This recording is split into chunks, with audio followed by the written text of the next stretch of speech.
Hey guys, welcome to BP, the Bible Perspectives. We're going to continue in our study, our series. We are God's models, so we should give the world something to see. Before we continue, don't forget to hit like and subscribe. Like this video and hit the notification bell for notification of upcoming videos and studies that we will be providing. Now, of course, we're talking about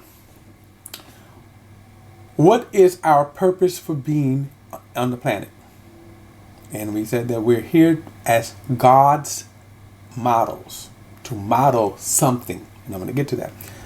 But we are to shine the light before a dark world. That's it in a nutshell. And for that reason, many of us are left in various different kinds of situations. Some fantastic, idealistic dream, but others horrible. And then, of course, in between. It doesn't matter. We are here to let our light shine. And we said that oftentimes that means and as we talked about last time, that the word submission, that God, it is used as God's tool because it means to me to voluntarily put myself under, to submit myself, to subject myself to. It's a voluntary, it's a military word. But it doesn't mean that that's my place or my worth. Submission is God's tool to position me to be seen. So he says submit to the government. Then he says slaves, submit to your masters. Sometimes they're going to be good, sometimes they're going to be horrible. But you're in a position that you can be seen. So now, if I'm in a position to be seen, what is it that they should see?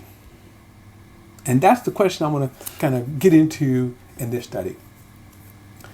So in 1 Peter chapter 3, as you continue on, remember who we are: sons of God, heirs of God, joint heirs with Jesus Christ. We are, God is our Abba Father. That's who we are. This is what we do. Right? So different circumstances of life. So in 1 Peter chapter 3, he says, in the same way, wives, submit yourselves to your own husbands, so that even if some disobey the Christian message, they may be won without a message by their wives' life.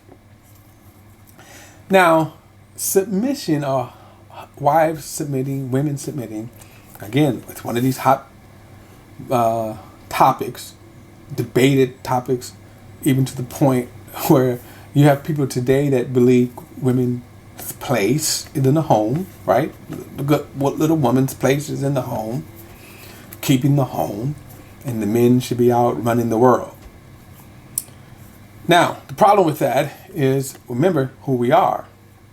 So why is Peter and Paul, by the way, why did they say, wives, submit?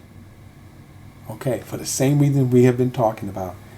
Notice what he says, that even if your husbands, right, disobey the message. And I can place this because he's not only talking about maybe a Christian man who is not living a Christian life. That certainly would apply.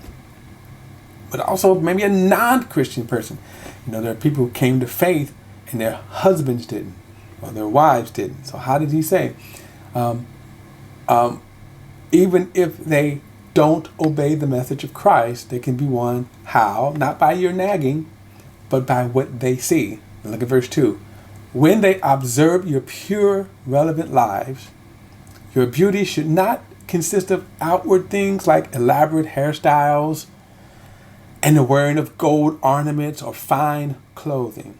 Instead, it should consist of what is inside the heart, with imperishable, now notice this, qualities of a gentle and quiet spirit, which is very valuable in God's eyes.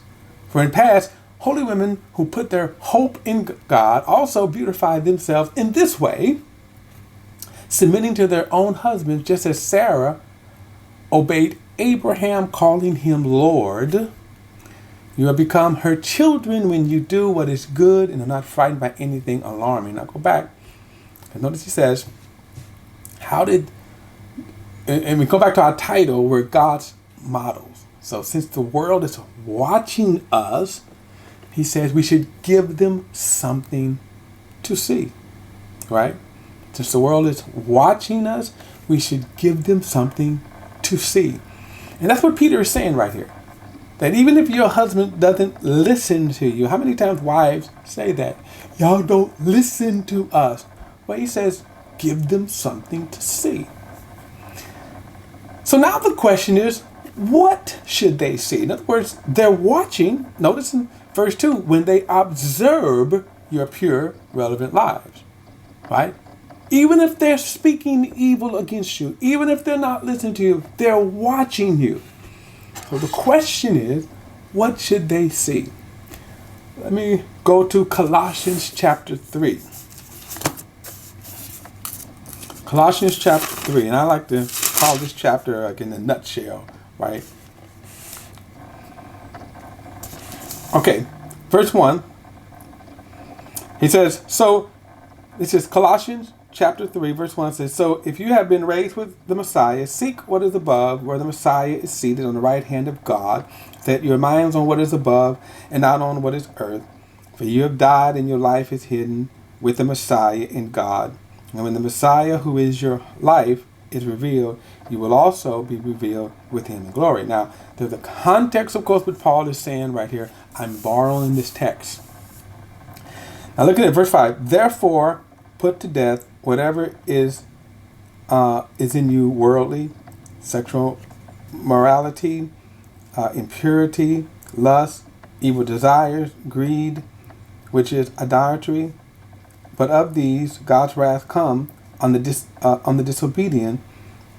And you were once walking these things when you were living in them, but now you must also put away all the following: anger, wrath, malice, slander, filthy language.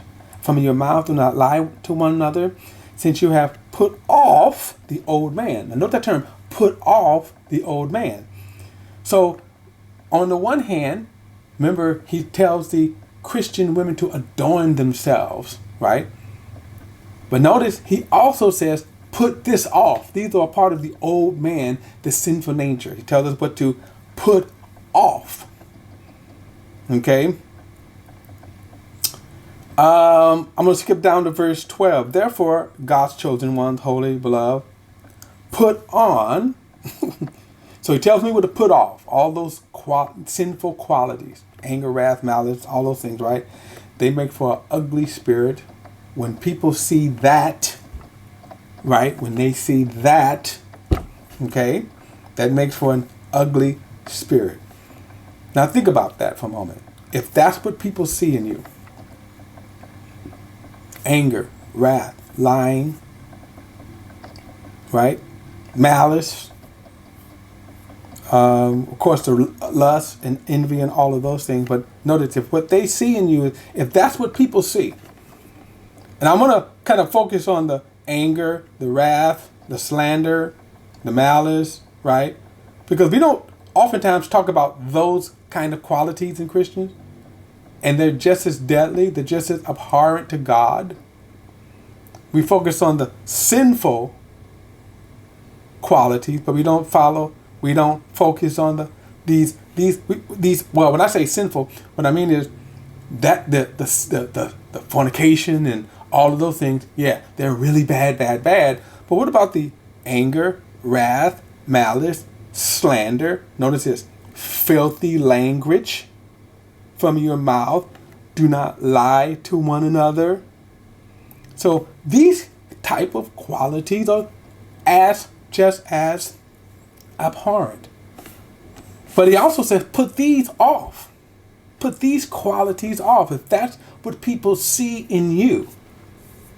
And by the way, there's people boast in, yeah, I can be that, right? They boast in these qualities. What does that make you? But if that's what you see, notice that's not going to cause people to come to Christ.